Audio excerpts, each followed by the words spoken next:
প্রচারের শেষ দিনে যখন দুর্গাপুরে দেখা গেল বিজেপির মিছিলে এরকম উত্তপ্ত পরিস্থিতি, আর অন্যদিকে দাঁতনে কিন্তু একইভাবে ধুন্ধুমার পরিস্থিতি তৈরি হয়। আপনাদের সামনে দাঁতনের ছবি এই মুহূর্তে তুলে ধরছি, যেখানে বিজেপি প্রার্থী অসীম কুমার জানা যিনি প্রচারে গিয়েছিলেন, অসিত কুমার জানা যিনি প্রচারে গিয়েছিলেন, এবং সেই প্রার্থীর প্রচারের সময় ধুন্ধুমার পরিস্থিতি তৈরি হন।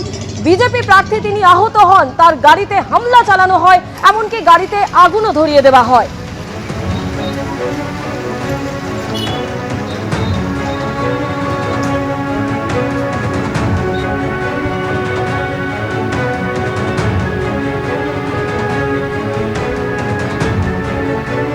ভোটের একদিন আগেই আপনারা দেখতে পাচ্ছেন দিকে দিকে অশান্তির ছবি। দুর্গাপুরের পাশাপাশি দাঁতনের ছবিও আপনাদের সামনে তুলে ধরেছি। দাঁতনে বিজেপি প্রার্থীর প্রচারে হামলার ঘটনা ঘটল। আহত হয়েছেন বিজেপি প্রার্থী অজিত কুমার জানা। তৃণমূলের বিরুদ্ধে হামলা চালানোর অভিযোগ করেছেন বিজেপি প্রার্থী। বিজেপির বিরুদ্ধে পাল্টা হামলার অভিযোগ তৃণমূলের।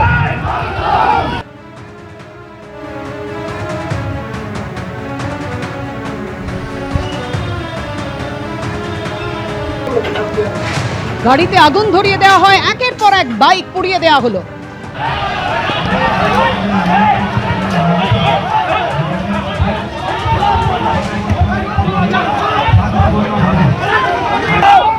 দাঁতনে বিজেপি প্রার্থী যখন প্রচার করছিলেন সেই সময় হামলার ঘটনা ঘটেছে বলে বিজেপি প্রার্থীর অভিযোগ। বিজেপির মিছিলে হামলা হয়, গাড়িতে হামলা হয়, গাড়ির কাচ ভাঙচুর করা হয়েছে। দেখতে পাচ্ছেন সেই মুহূর্তে ছবি রেখেছি আপনাদের সামনে। একের পর এক বাইক ভাঙচুর করা হয়, আগুন ধরিয়ে দেওয়া হয়। দুর্গাপুর থেকে দাঁতন, দিকে দিকে উত্তেজনার ছবি ভোটের একদিন আগে।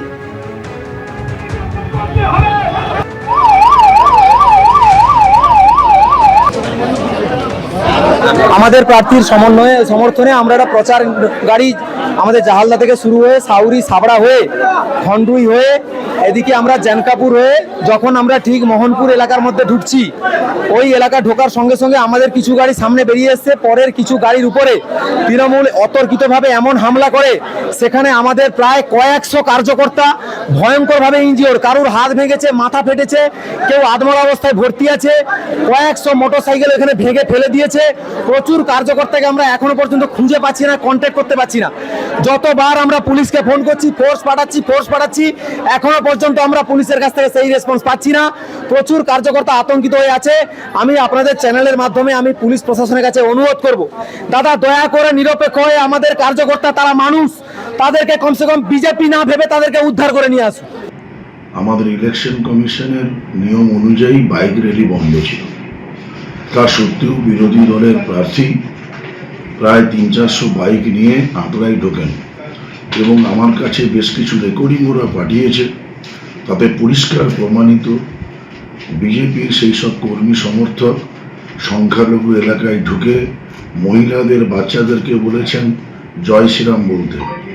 স্বাভাবিক তাদের এই ধর্মীয় আবেগে যে আঘাত, সেটা তারা মানতে চাননি।